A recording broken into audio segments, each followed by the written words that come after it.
Sounds good. I miss you. I Bye, miss you too. fans. I'm saying I miss you to the I fans see. and Colin. You can cut all this out. This will go at the beginning.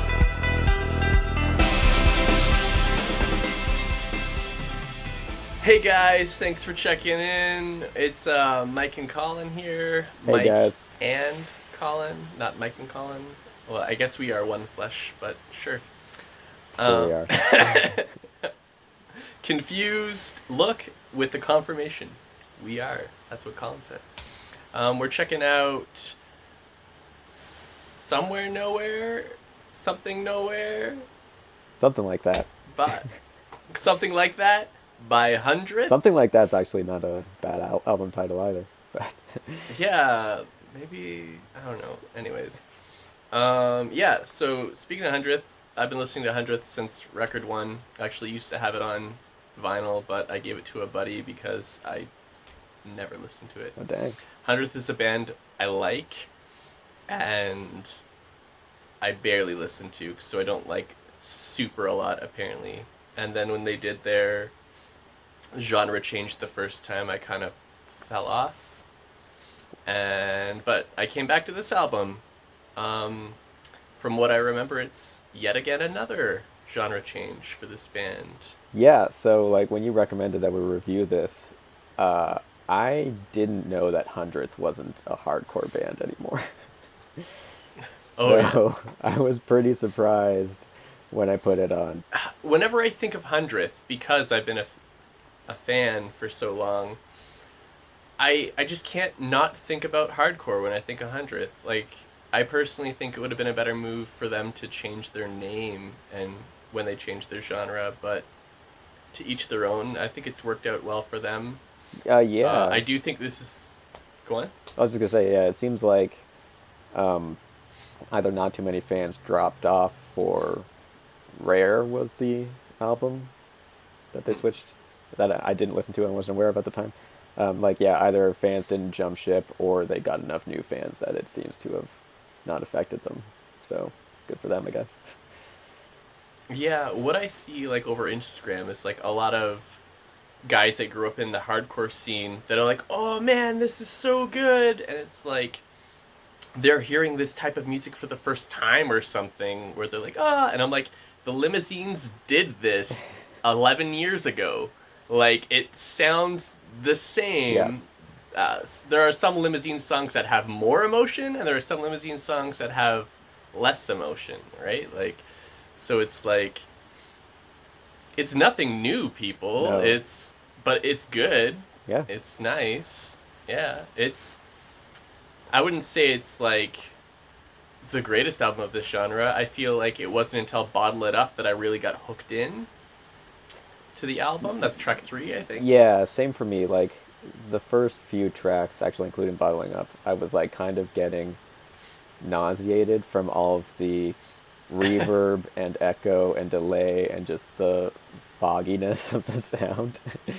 uh, and like then by the time track 4 came around, there was like finally some clean vocals that I really appreciated. Something. But then coming back Right, to something a it, little more poppy. yeah, coming back to it and listening to it again, I did really appreciate Bottle It Up. Yeah. I do feel like the part that hindered me was the fact that I was coming into it with a hardcore mindset. Just being like, I know they're not hardcore anymore, but like maybe there's some hardcore influence. Like, is there gonna be a chuggy guitar, or maybe like some double kick? Like, I know like a lot of bands that started out heavy and went like, do you remember? And Then There Were None. Oh yeah, I have their album. Yeah, nice. Yeah, they were like August Burns Red, As I Lay Dying, and then they got signed to Tooth and Nail Records, and they were just like completely like rave dream pop. Yeah. Like Cascada, 90s. I love that raves, record. It's like so Electric weird Six. and interesting. It's fantastic, Yeah. absolutely. But like they brought hardcore influences into that, Mhm. and like if you heard that album for the first time, you wouldn't notice it.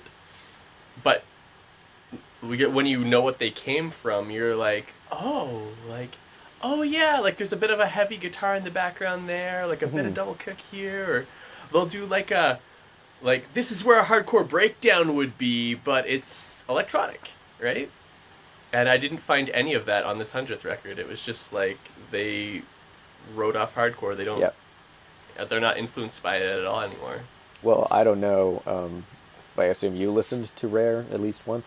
Well, like what was happening in the time when it came out was like all these hardcore people had jumped off hardcore to do the whole indie thing. Hmm. Mumford and Sons was big.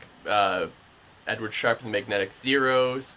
All these folky Hmm. things were what were popular now, and so you see all these guys with flannel shirts, uh, fisherman hats, and handlebar mustaches, being like, "Oh yeah, I really like Under Oath and Fit for a King, but like, I also like Bon Iver, so I'm gonna go do this thing now and stop doing that thing." And it makes sense. Like, I remember being in a hardcore band and just like doing show after show after show, and you just get sick of hardcore after a while because it's all the same, right?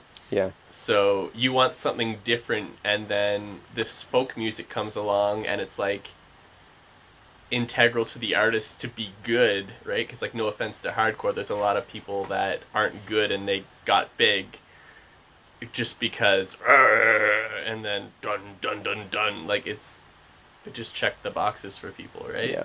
Whereas like folk music, you actually have to know like all of these things, and like folk doesn't music doesn't really do anything for me, but I understand the artistic integrity behind it and everything. So all these hardcore elitists were like, "This is the cool thing now," and that's honestly why I didn't listen to that 100th album. Was like, I just felt like they were jumping on the new thing because hardcore was dying and they were losing fans because those hardcore people were jumping over to these indie bands, right? And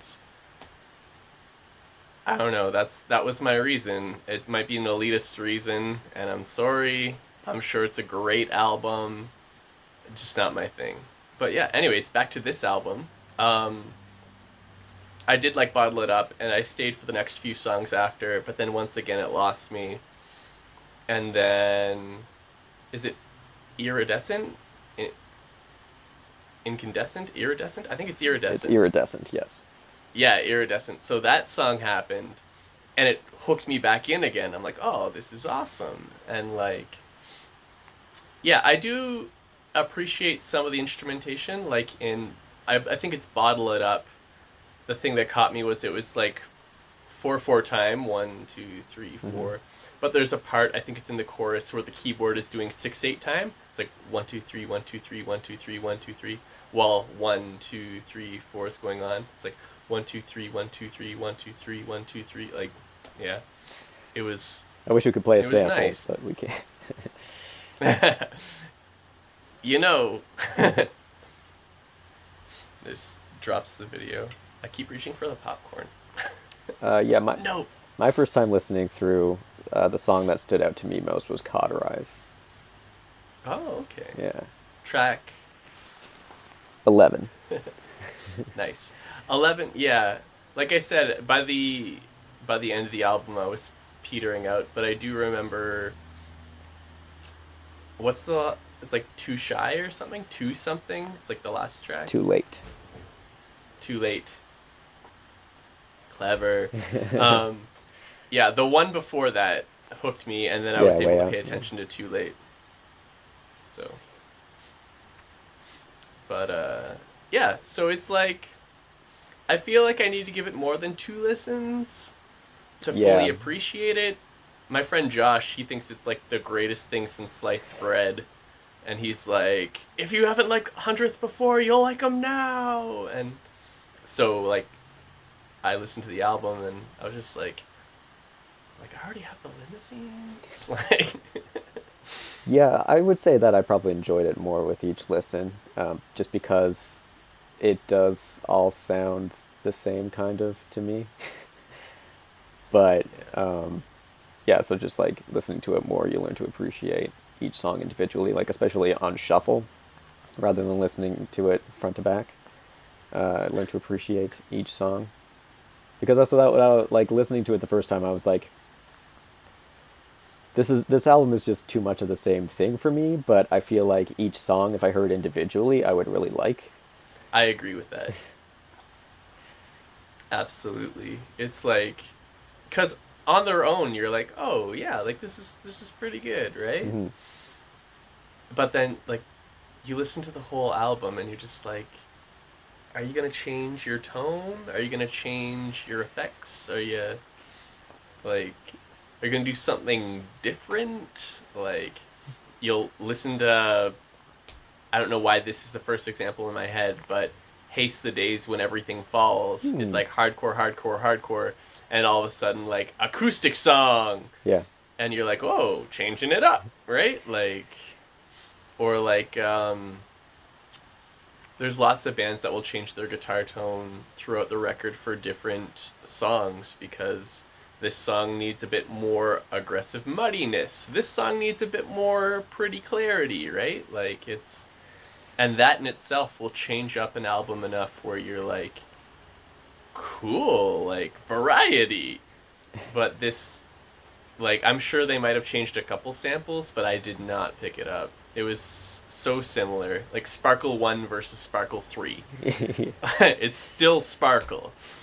Like, you might be able to hear the difference because you are the musician composing it, but as an outside listener, it's still Sparkle on every track. Like, Yeah, and like to be fair, it could just be that it's not music that you and I listen to all the time. Like, how many punk albums do you and I love that are pretty much the same all the way through, you know? that's true. Like, to an outsider, The they other would day, say, like, this is all the same. I can't tell one song from another. And we'd be like, what are you talking about? you're right, it's true. It's like, if I can't even tell these bands apart, how can I be so hard on 100th? It's because I care, 100th. It's because I know you can do better, and not that this is bad, but you can do better. So, do you want to get into ratings? Yeah, absolutely. I feel like I would give this like a 3 out of 5, 2.5 out of 5.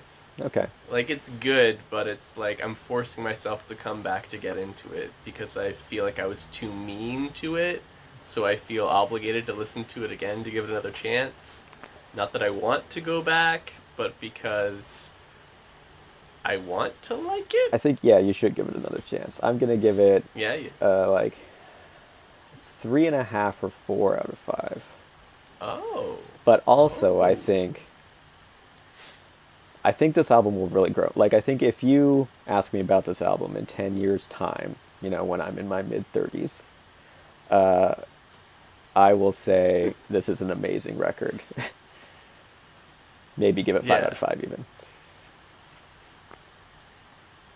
Interesting. Interesting point of view. Maybe. Maybe. I feel like music in this genre really has to hit me at a certain point in life. Hmm.